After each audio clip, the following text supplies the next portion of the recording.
जय Hind students, class 10th exercise 1.3।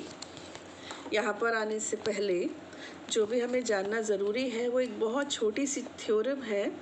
वो है let p be a prime number if p divides a square then p divides a where a is a positive integer. माना p एक अभाज्य संख्या है, यदि p a स्क्वायर को विभाजित करता है तब p a को भी विभाजित करेगा। एक छोटी सी थ्योरम, लेकिन ये देखिए कितने कमाल की है। मान लीजिए कोई एक नंबर मैंने अंदाज से ले लिया 5, जिसको ये p बोल रहे हैं ना, p को मैंने ले लिया 5, ठीक है। और ये बोल रहे हैं a स्क्वायर में ले लेती हूँ 100, ठीक। तो अब ये कह रहे हैं कि अगर ये जो p है ये a स्क्वायर को डिवाइड कर रहा है तो इसका मतलब ये a को भी डिवाइड करेगा। a स्क्वायर अगर 100 है तो a कितना हुआ 10, है ना। अब 5 डिवाइड्स 100, यस डिवाइड तो करता है। तो क्या ये 5 10 को डिवाइड करेगा? बिल्कुल करेगा। इसका क्या रीज़न है? इसका रीज़न ये है कि a स्क्वायर में तो हर प्राइम नंबर 2 बार आएगा, बिकॉज इट इज़ स्क्वायर, यानी कि 2 इंटू 2 तब जाके ये 2 स्क्वायर बनता है, 5 इंटू 5 तब जाके ये 5 स्क्वायर बनता है।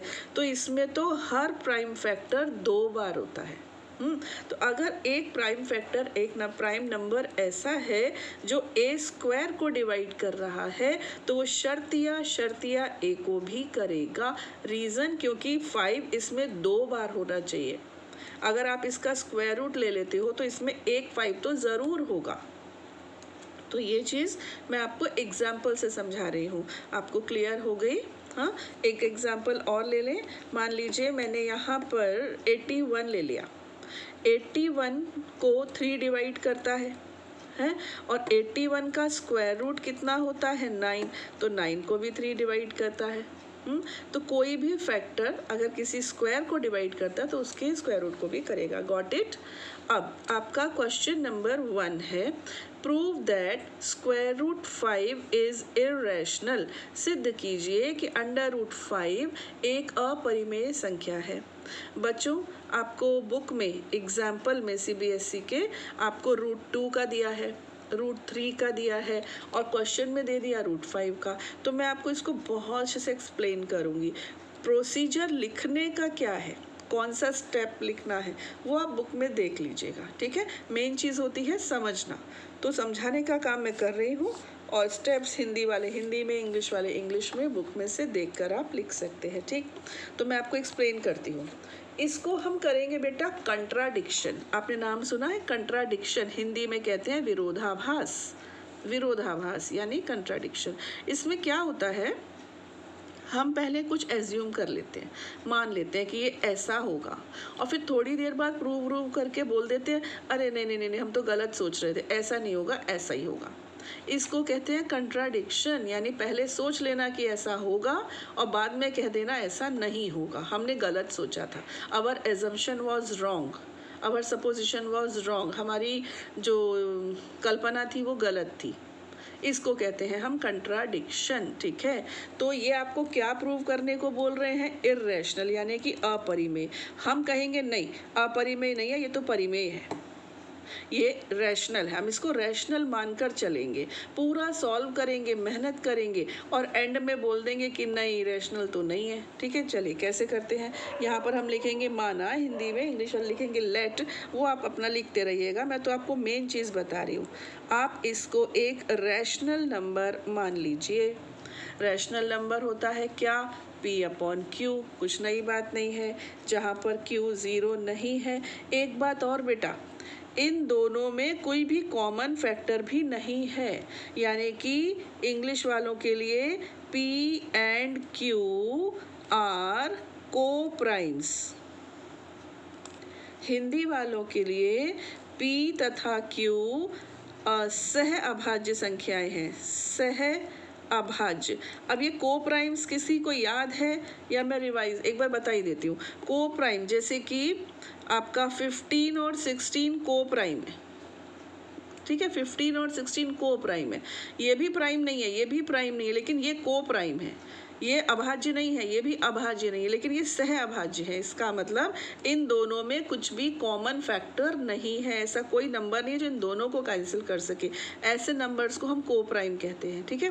तो हमने इनको P अपॉन Q तो माना और साथ में ये भी माना कि इनमें कुछ भी कॉमन नहीं है, ये को प्राइम्स हैं, ठीक है। इनको हमने को प्राइम्स मान लिया, ठीक। चलिए आगे बढ़ते हैं। अब हम लिखेंगे स्क्वायरिंग बोथ द साइड्स, दोनों पक्षों का वर्ग करने पर यहाँ कितना आ जाएगा 5, और ये क्या हो जाएगा p² अपॉन Q²। मैं इसकी प्रैक्टिस आपको √2 √3 के लिए भी करा दूंगी, तो आपको सवाल रट जाएगा। दोनों पक्षों का वर्ग कर दिया, स्क्वायरिंग बोथ द साइड्स। अभी आप क्या करो, Q² को यहाँ ले आओ, ये हो गया 5Q² is equal to p²। p² की वैल्यू क्या है 5Q² है। 5Q² मतलब p² is the multiple of 5। p² 5 का गुणक है, देख लो आप। p² बराबर 5 इंटू कुछ, यानी कि p² इज डिविजिबल बाय 5। अब आप डिविजिबल बोल दो या मल्टीपल बोल दो, एक ही बात है। p² 5 से भाज्य है बोल दो या p² 5 का गुणक है, दोनों बातें एक ही हैं। तो यहाँ से आपको क्या पता चला, यहाँ से आपको पता चला कि p² is the multiple of 5 या डिविजिबल, दोनों चलेगा बेटा, गुणक भी चलेगा भाज्य भी चलेगा। बुक में देख लीजिएगा उन्होंने क्या यूज़ किया है।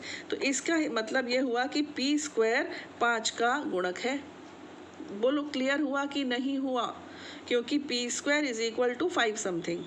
अब p² अगर 5 का मल्टीपल है तो p भी होगा, p विल ऑल्सो बी, अब हिंदी इंग्लिश देख लेना बेटा, थोड़ा हिंदी में लिख लेना, also be the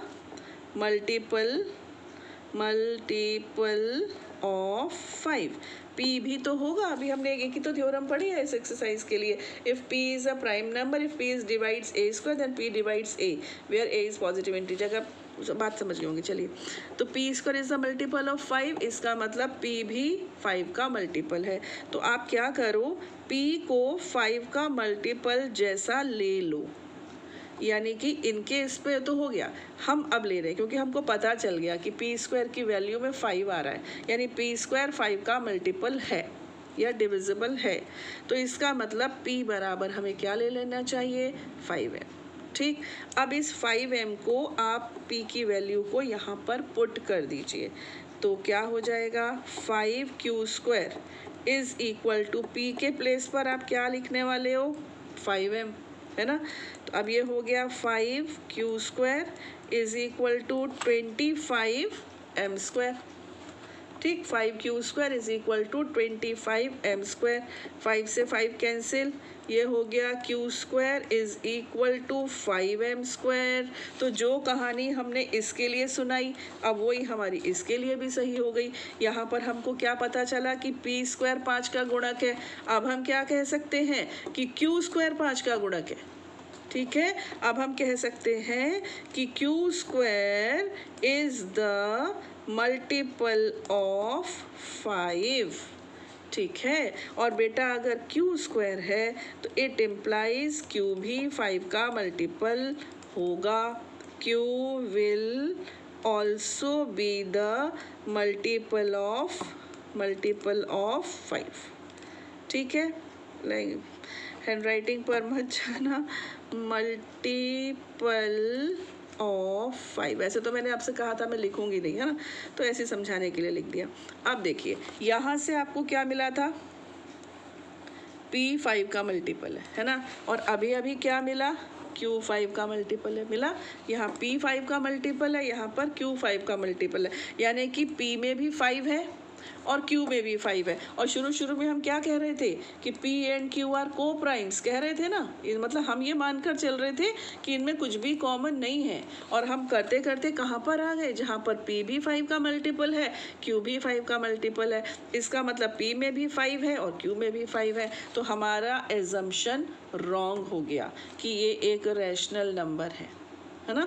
our supposition goes wrong, हमारा जो सोचना था वो गलत है, हमारी कल्पना गलत थी, ये सह अभाज्य नहीं निकली, ये तो एक इनमें फैक्टर कॉमन आ गया। तो इसका मतलब our supposition was wrong. p under root 5 is not a rational number, it is an irrational number. Root 5 एक परिमेय संख्या नहीं है, रूट 5 एक अपरिमेय संख्या है। समझ गए?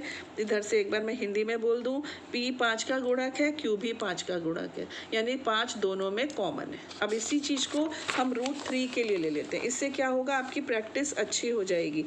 अब हम ले लेते हैं root 3 is equal to p upon q. Squaring, अच्छा इसको इधर ले आइए, चलो पहले स्क्वायर कर लो। 3 is equal to p square upon q square. तो ये हो गया 3q square is equal to p square.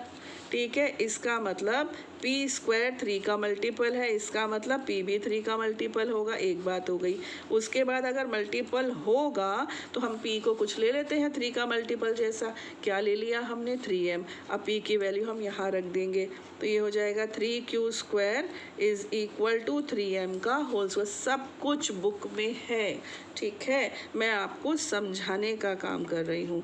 3q square is equal to 9m square, यानी कि q square is equal to 3m square. इसका मतलब q स्क्वायर 3 का गुणक है, q स्क्वायर अगर 3 का गुणक है तो q भी होगा। यहाँ बोला था p होगा, यहाँ बोला था q भी होगा। जब दोनों में 3 कॉमन है, इसका मतलब हमारी सपोजिशन रॉन्ग है। हमने कहा था रूट 3 एक परिमेय संख्या है, जबकि ये गलत है। रूट 3 कैसी है, रूट 3 एक अपरिमेय यानी कि इर्रेशनल नंबर है। यही चीज़ हम रूट 2 के लिए कर लेते हैं। ये सिर्फ मैं आपको प्रैक्टिस करवा रही हूँ। रूट 2 को लिया आपने p अपॉन क्यू, स्क्वायर किया तो 2 is equal to p square upon q square, यानी कि 2q square is equal to p square. इसका मतलब p स्क्वायर 2 का गुणक है। हाँ, p स्क्वायर 2 का गुणक है तो p भी 2 का गुणक होगा। अगर p 2 का गुणक है तो इसको ले लो 2m। अब इसमें वैल्यू रख दो, 2q square is equal to 2m का होल स्क्वायर। तो ये हो गया 2q square is equal to 4m square. 2 से 2 cancel, q square is equal to 2m square, है ना। इसका मतलब q स्क्वायर 2 का गुणक है, अगर q 2 का गुणक, q स्क्वायर 2 का गुणक है तो q भी 2 का मल्टीपल होगा। तो यहाँ से p 2 का मल्टीपल, यहाँ से q 2 का मल्टीपल, यानी कि ये दोनों सह अभाज्य नहीं है, जो कि हमने शुरू में कह दिया था, दे आर नॉट कोप्राइम्स। ठीक है, अगर ये कोप्राइम्स नहीं है, इसका मतलब हमारी सपोजिशन रॉन्ग हो गई। और हमारी सपोजिशन रॉन्ग होने से जो हमने कहा था कि रूट 2 एक रैशनल नंबर है, जबकि ये रैशनल नहीं था। ये कैसा था, ये एक इर्रेशनल यानी कि अपरिमेय संख्या थी। ठीक बेटा, बात गणित की क्या होती है, समझना ज़रूरी होता है ना। अगर थोड़ा बहुत आपका लैंग्वेज इधर उधर हो भी जाए ना, तो भी अगर प्रोसीजर सब कुछ एकदम करेक्ट लिखा है ना, तो वो वैल्यू करते हैं। तो मेन चीज़ थी जो मैंने आपको समझा दी, लिखने का आपको बुक में मिल जाएगा। Now come to the question number 2 of this exercise, exercise number 1.3 I think, yes. Now question number 2 है, prove that 3 + 2 root 5 is irrational. सिद्ध कीजिए कि 3 + 2 रूट 5 एक अपरिमेय संख्या है। ये है आपका क्वेश्चन नंबर 2। यहाँ भी हम क्या करेंगे, हम ये मान लेंगे कि यह अपरिमेय नहीं है, ये परिमेय है। ठीक है, तो मैं लिख देती हूँ इस सवाल को। माना 3 + 2 रूट 5 एक परिमेय संख्या है, एक परिमेय संख्या है। Let 3 + 2 root 5 be a rational number. ठीक है, हमने इसको एक रैशनल नंबर मान लिया। Therefore 3 + 2 root 5 is equal to p upon q, where q is not equal to 0 and p and q are co-primes। ठीक, ये हमने मान लिया, यानी सहभाज्य हैं। अब क्या कीजिए, 3 इधर ले आइए, तो ये हो जाएगा 2 root 5 is equal to p upon q -3। यानी कि 2√5 इज इक्वल टू LCM लिया ना, तो Q और 1 का LCM Q आया, ऊपर आएगा P और Q को 1 से डिवाइड किया Q, तो ये हो जाएगा P माइनस 3Q, LCM लिया है।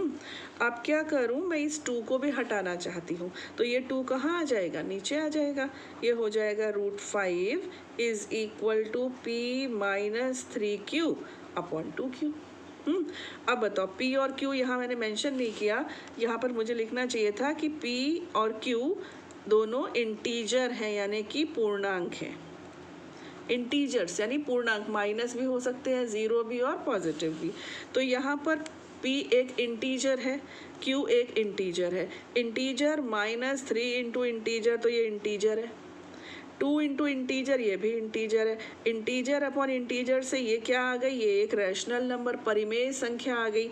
आप लिखेंगे since P and Q are integers, चूँकि P व Q पूर्णांक हैं, अतः therefore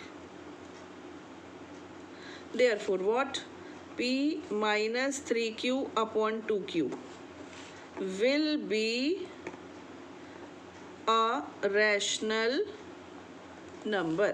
समझ गए, एक परिमेय संख्या होगी। कौन, ये एक कैसी नंबर आ गई, परिमेय, तो ये तो रैशनल आ गई। और √5 तो बाबा इर्रेशनल है, अभी अभी हमने प्रूव किया और ये हम डेफिनेशन में भी सीखते हैं। तो ये हो गई इर्रेशनल यानी अपरिमेय, और ये हो गई रैशनल यानी कि परिमेय। तो अपरिमेय बराबर परिमेय, बात ही गलत हो गई। आपको बात आ गई मेरी समझ में, ये अपरिमेय है यानी इर्रेशनल है, ये रैशनल है। तो इर्रेशनल बराबर रैशनल तो गलत हो गया ना, गलत हो गया, हमारा सवाल ही गलत हो गया। इसका मतलब आप लिखेंगे जबकि √5 एक अपरिमेय संख्या है। यहाँ लिखेंगे परिमेय संख्या है, बट लिख लीजिए, but √5 is an irrational number. फिर हम लिखेंगे therefore our supposition was wrong. ठीक है, अतः हमारी कल्पना गलत सिद्ध हुई। Therefore 3 plus 2√5 is not a rational but it is irrational। Hindi वाले लिख लेंगे 3 plus 2√5 परिमेय संख्या नहीं है, ये एक अपरिमेय संख्या है, लिख लीजिएगा। ठीक है, हो गया क्वेश्चन नंबर 2।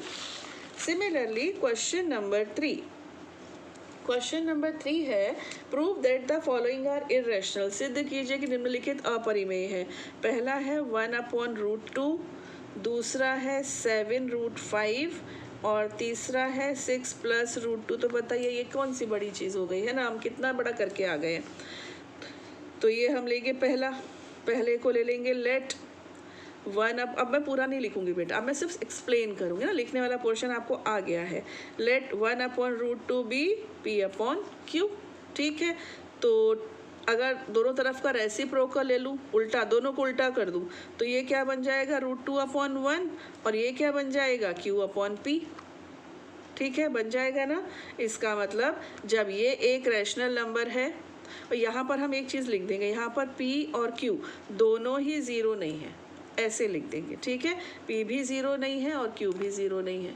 या फिर एक मेथड और है, इसमें क्या आप कंफ्यूज ना हो जाओ। चलिए, ये तो वैसे मैंने बता ही दिया कि Q/P जो दोनों ही ज़ीरो नहीं है ना, तो टेंशन नहीं है। तो ये एक रैशनल नंबर है यानी कि परिमेय संख्या है, जबकि ये कैसी है, ये एक अपरिमेय है। तो इसका मतलब 1/√2 परिमेय नहीं है, ये एक अपरिमेय है। एक मेथड और है, वो है 9th क्लास में हमने सीखा था रैशनलाइज करना, परिमेयीकरण करना। तो इसको √2/√2 से मल्टीप्लाई कर दो, तो ये क्या बन गया, ये बन गया √2/2।